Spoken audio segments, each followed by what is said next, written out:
bagong damit na naman nga yung kapatid ko, kaya nanggigigil ako. Mare, sa akin kasi talaga dapat to. Panghubadera outfits ko to, kaya pinag-o-order ko. Hinihintay ko lang talagang pumayat ako para mairampa ko. Kaso mare, mukhang hindi na talaga ako papayat. Nasa tamang tao kasi ako, kaya lumulusog ako. Try ko kayang magmahal ng maling tao para mangayayat ako.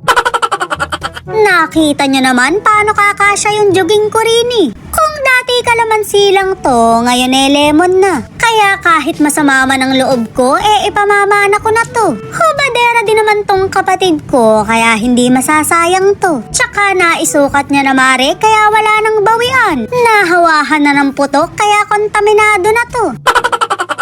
Sayang talaga mare, mukha pa naman akong manika rin eh. Pero nung sinukat ng kapatid ko, nagmukha rin naman siyang manika. Medyo pamilyar nga lang dahil ganito yung ginagamit ng nanay ko. Yung tinutusok-tusok ng karayom, tsaka binubulungan. Pangmalakasang swimsuit ko nga to, pero ile-let go ko na. Kasya naman sa akin to, pero may iba akong dahilan. Hindi ko kasi kayang ipaglaban dahil madami yung kurikong ko. Kaso mare, may short nga pala tong kasama. Bakit ba naibigay ko pa? Makakapagsarap-sarapan pa rin ako rin kaya babawiin ko na lang. Pero para hindi naman sumama yung loob niya, papalitan ko na lang kako. Pangmalakasang short ko to, pero ibibigay ko na sa'yo. Nilait-lait nga lang niya dahil magmumukha daw siyang tanga. Abay, kahit hindi mo isuot to, talaga namang syunga ka. Mare, kayo nga ang humusga, hindi ba talaga maganda? Napakaangas kasi nito nung suot-suot ng model. Bakit pagdating sa amin, pangit na? Yung damit ba talaga ang problema o yung mukha na?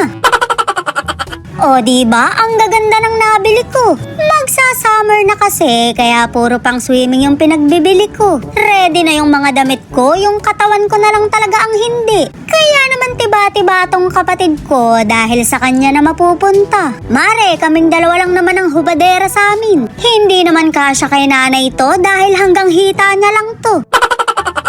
O diba, napakanipis ng katawan ng syuta. Nakakapanggigil, parang ibig kong basahan ng Latin. Ganitong ganito rin yung katawan ko noon, pero parang hindi ko na kayang ibalik. Wala na kasi kung ibang pinakiramdaman kundi gutom ko. Hindi ko naman magawang mag-diet dahil nababaliw ako. Lahat inaaway ko kapag kumakalam yung tiyan ko.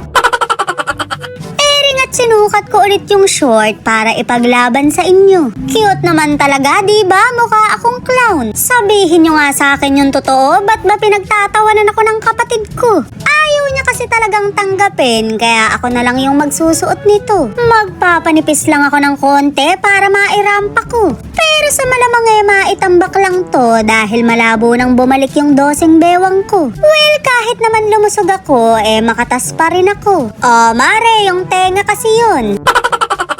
Naisukat na nga niyang lahat at ito na yung last. Bibili na lang ulit ako nito pero yung kasize ko na. Magtutwining na lang kami. Total isa lang naman ang hilatsya ng mukha namin. Nakita niyo naman mukha kaming pinagbiyak na puwet. Apura naman ang TikTok nito, nakita nang may kaaway ako sa likuran ko. Naiinggit kasi yung kapatid kong tagilid dahil gusto rin yatang mag-crop top. Abay, macho yung katawan niya, magmumukha siyang Barbie top.